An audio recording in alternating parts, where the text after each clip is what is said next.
Thank you very much, and thank you very much for inviting me. So I'm very happy to be here, and as I will highlight in the end, I have a very good interaction with ENCCS. So accolades to Lilith and Jing, who have been interacting with in a very good way. I will present. We are Icarus Digital Math, and this digital math. This is our framework that we are leveraging then for research, for scientific research, education, as you see here, and also in a commercial branch. So Icarus is the commercial branch, and we've had activity for a number of years.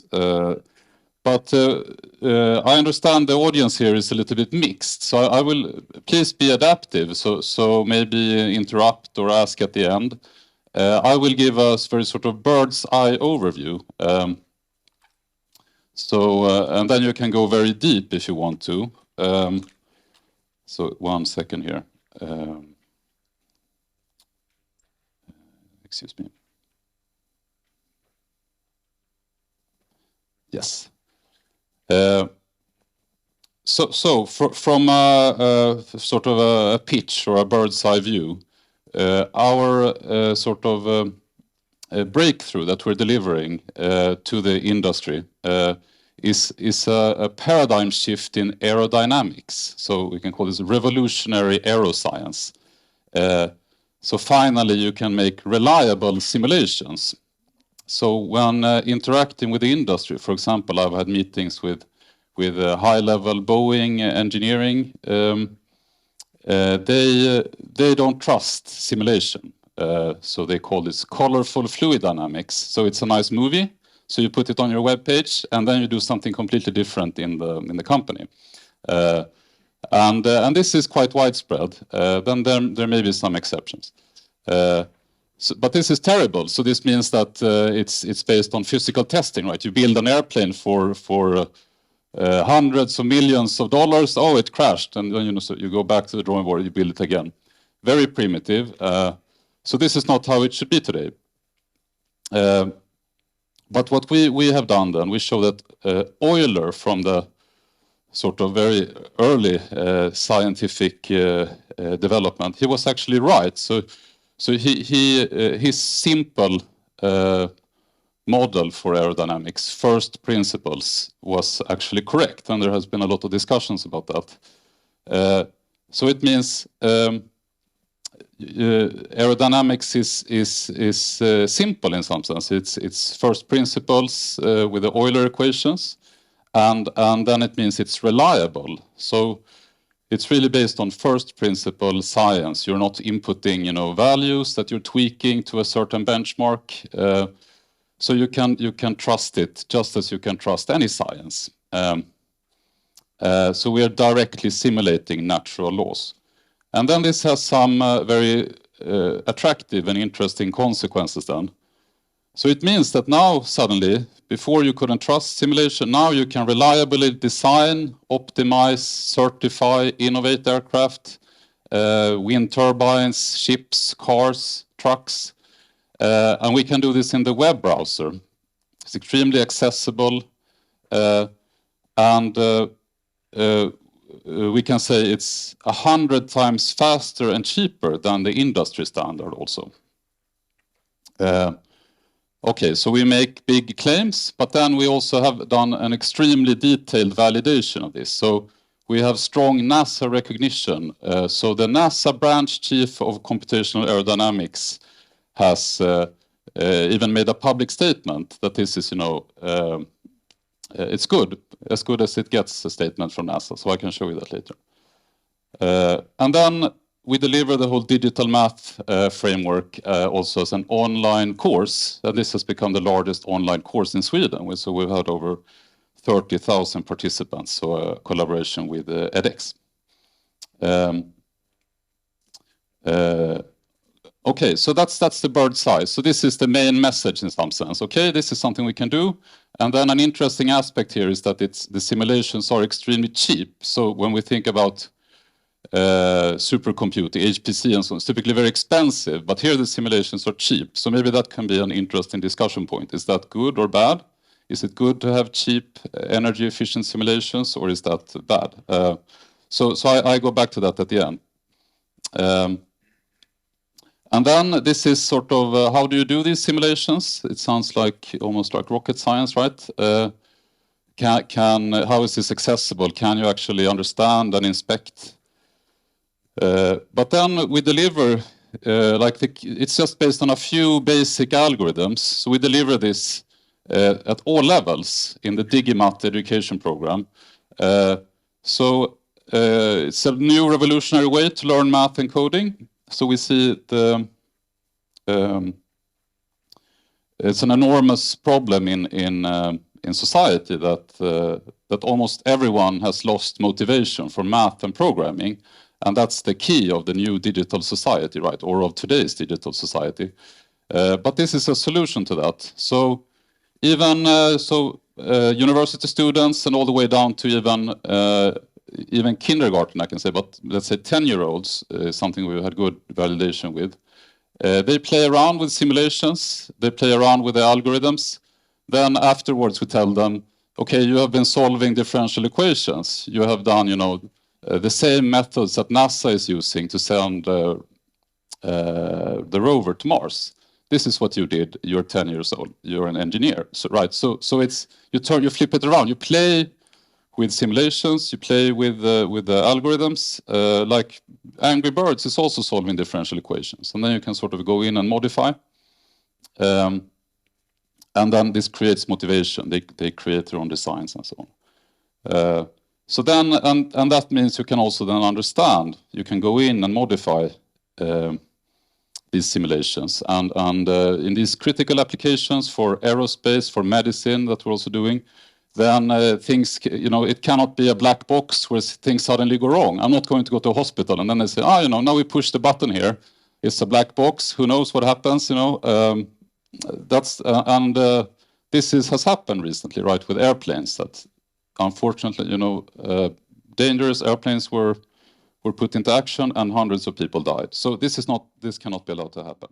We also deliver this at university level, and that's where we had 30,000 participants. And then so in principle, you have a field, so it's a Jupyter interface. And then you edit the mathematical source code, and then you see the simulations. And this has been extremely successful then, both at the advanced level, where you do finite element methods, and at the more basic level. So these are some of the success stories, and I can highlight some of them. So we've been elected to the IVA, Royal Swedish Academy of Engineering Sciences 100 list. And we were recently in the trailer, we were highlighted. So if you go to the webpage for Research to Business, you'll see us in the trailer. Recognized by the NASA, as I said, and a Fields medalist. Pilot project with a leading Formula One team and leading aircraft companies. And this is based on I was co-founded the Phoenix open source project, which has become kind of a de facto world standard for mathematical modeling. And here, we've been part of the ELISE project for electric aviation. So Sweden is leading in electric aviation. So have done predictive design then with Heart Aerospace and also Cutla Aero. But Heart Aerospace then has become one of the leading electric aerospace companies in the world, with investment from United Airlines and the Bill Gates Breakthrough Ventures and so on. And there we had sort of our breakthrough aerodynamics was the key component there. And here is for the most advanced benchmark in the world, the NASA High Lift Prediction Workshop. So this is something then you can reproduce yourself. And here we see good validation then to the experimental results. So this is a discussion point I have at the end. So So with the breakthrough, I said it's extremely cheap. So to make like a proof of concept, we did these computations in Google Collaboratory with 20 cores. So this is the most advanced. It's a grand challenge. It's an open problem, one of the largest open problems in science, and we can do this on 20 cores then in a one-click sort of. You just log in with your Google account in the web browser. You start the simulation, and then after like half a day or something, you have the results. And here is the Formula One. We've been collaborating then with Torbjörn Larsson in Sweden, former Ferrari, BMW head of CFD. And this is in principle an upside-down airplane, so it's very similar to aerospace. And here is the sort of from the NASA leaders of the workshop. They give then a public peer review that the team I'm leading then shows promise with measurable improvement then over RANs, which is the very cheap industry standard, and measurable improvement is 100 times faster and cheaper, and it's the Euler equations, and they're asking for more development and research on this. Here is a 10-year-old student solving the benchmark. No, she's doing differential equations in the Digimat program. So here we were recognized by the IVA as one of the solutions or a possible solution to the crisis in math and STEM education. And here is the president of the Swedish Engineers Association, who represent, in principle, all the university educated engineers in Sweden. And she also recognizes in a similar way then that this is a solution to the crisis in math STEM education. And then in digital math, you can solve many. You can solve all science and engineering problems. So here is, for example, fluid structure interaction in a biomechanics setting, like a pumping heart. Building aerodynamics with an extremely talented thesis student. Ocean marine engineering. Again, wave energy with the IEAOS. And then in the last minutes, I thought to summarize sort of the NASA Vision 2030 puts the requirements, what is needed to have sort of the aeroscience necessary for the industry. And maybe I can just go to a few points here. So effectively utilize then computational resources. And so we can solve the most challenging problem then in about, let's say, 100 to 1,000 core hours. So this is in principle zero cost. It's insignificant compared to other costs. And we can have, you need control of errors. So we have adaptive error control, controlling the numerical error. And predictive modeling. So this is first principles. So all of these requirements need to be met at once, and we see that we meet them. And then as a kind of a discussion point, so as I mentioned, we see the Jupyter interface, and Google has a kind of a branch of that, where you program Python in the web browser, and we can have mathematical notation then. And you are root on the virtual machine, and you can then install a standard environment that you want. So that's an extremely attractive interface. And the vision is that, and this is the project we are doing here, to try sort of to aim to do this in a similar way with in general, so not only on Google's interface.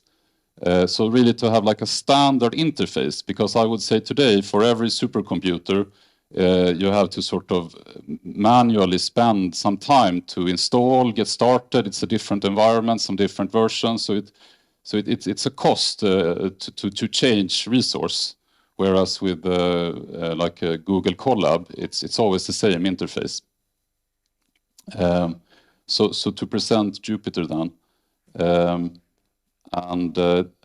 some of these points were raised before, right? That you want flexibility. You just want to sort of get started, and then maybe you get started with some simple simulations. Then maybe okay, now I want to scale up. Then you run the same thing on maybe a different machine with more cores. And accessibility. So anyone in the world in our online courses, you know, they just one click in the web browser and they are in. So this is very attractive, and I think we should try to have a similar interface, and that's very a key activity for EOSC, I would say. And then again, I would like to emphasize really great interaction with ENCCS, Lilith and Jing. So thank you very much.